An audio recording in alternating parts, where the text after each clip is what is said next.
Ну, в первую очередь мы старались выполнить установку тренера, накидывать больше ударов.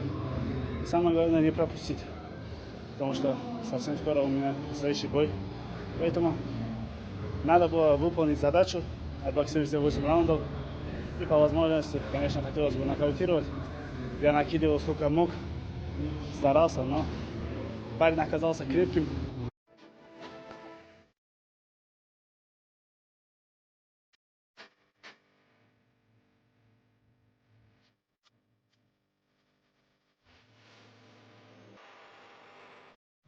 Честно, он тоже тяжело бьет. То есть даже такие тычки я чувствовал. Перчатка тонкая по сравнению с любителями. И чувствовалось, поэтому я чуть опасался. Даже когда попал, не побежал добивать, потому что и бывают и печальные случаи. Пытался держать себя в руках, концентрацию держать до последнего и привело к победе.